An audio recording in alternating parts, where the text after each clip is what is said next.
My name is Jackson, and I spent 3 years saving every penny to buy my cabin in the mountains. It wasn't huge, 2 bedrooms, a deck overlooking Pine Lake, but it was mine. I'd renovated it myself, refinished the floors, rebuilt the stone fireplace. That cabin represented independence from my entitled family.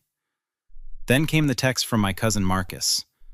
"We all voted. Thanksgiving's at your cabin this year. Can't wait, bringing 15 people. We'll get there Wednesday to prep." I stared at my phone in disbelief. It was already Tuesday. I called him immediately. "Marcus, what are you talking about?" "Thanksgiving, man! We decided at Mom's last week. Your cabin's perfect for the whole family." "You decided?" "I wasn't even at that dinner," I said. "Marcus, you can't just—" "Come on, Jax, don't be selfish. It's family. We're already packed." "I never agreed to this. The cabin's not available." "Too late, dude. Uncle Rick's already driving up with the turkeys. Aunt Linda bought all the decorations. You gonna tell them to turn around?" He laughed. "See you tomorrow." He hung up. I immediately called my best friend Tyler. "You're not going to believe this." "Try me," he said. I explained the situation. Tyler whistled low. "That's insane. What are you going to do?" "I'm driving up there right now. They're not staying in my cabin without permission." "Want backup?" "Absolutely." We arrived at the cabin Wednesday afternoon to find Marcus's SUV already in my driveway. The front door was unlocked. Inside, I found Marcus rearranging my furniture.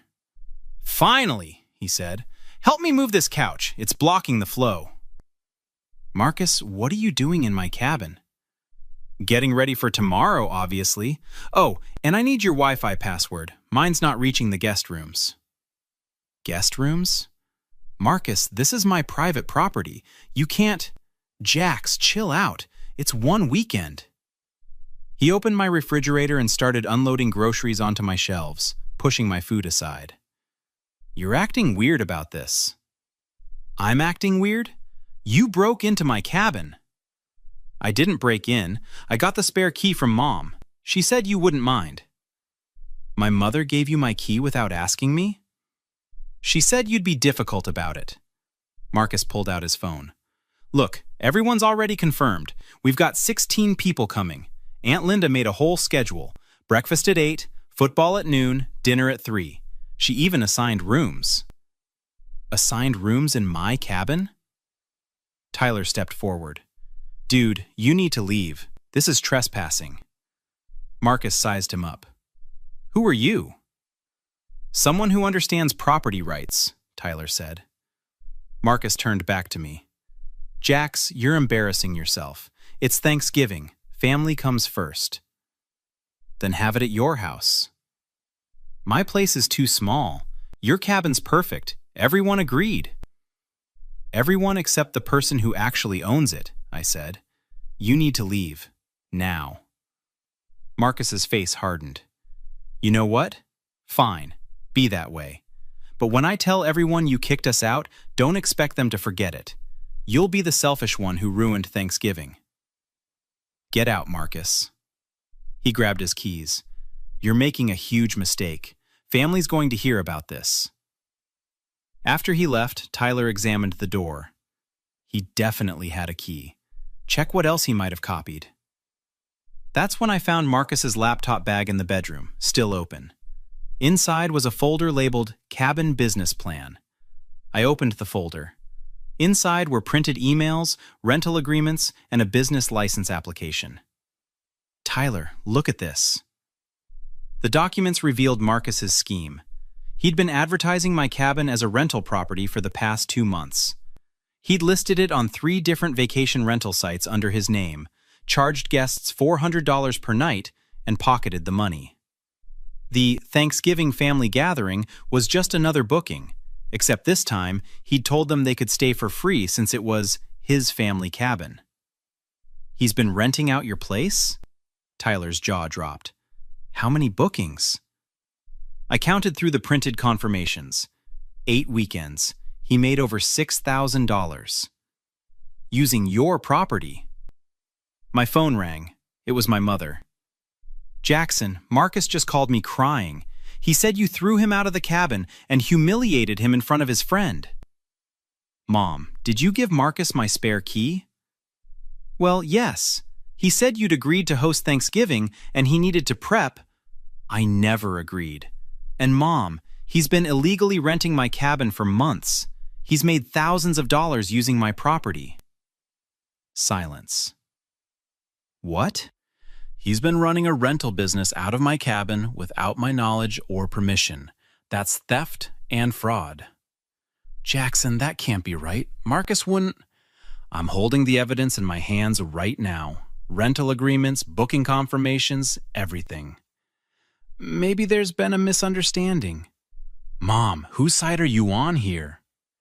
I'm not on anyone's side. I just think you should talk to Marcus before you do anything drastic. Drastic? He committed crimes using my property. She sighed. He's family, Jackson. Can't you just... I hung up. Tyler handed me his phone. You need to call my sister. She's a property attorney. An hour later, I was on a video call with Sarah Chen, Tyler's sister and one of the best property lawyers in the state. Show me everything, she said.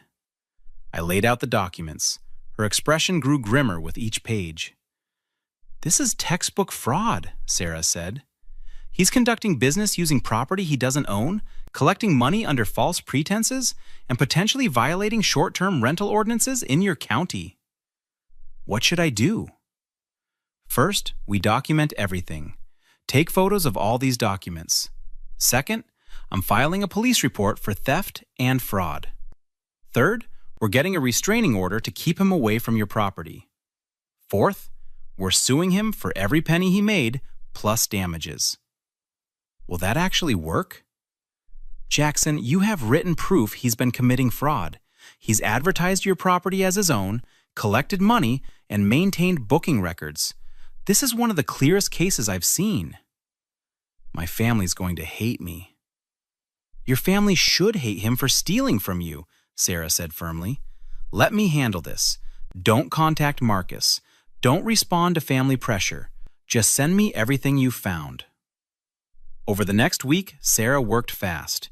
She contacted every person who'd rented through Marcus, informing them they'd been scammed.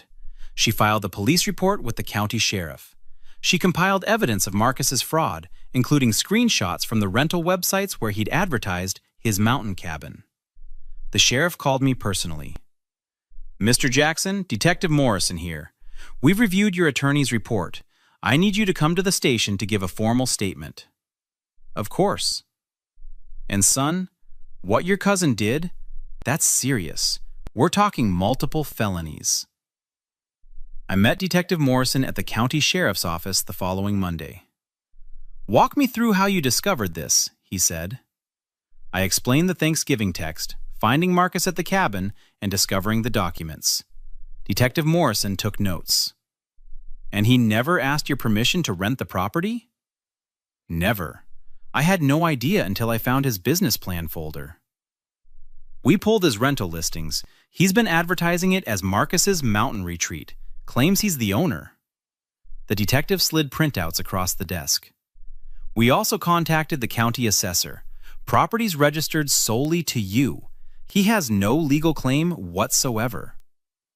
What happens now? We arrest him. This is theft by deception, fraud, and unauthorized use of property. Depending on how much he made, we're looking at felony charges. My phone buzzed. My mother. The police are at Marcus's house. What did you do? Then my uncle.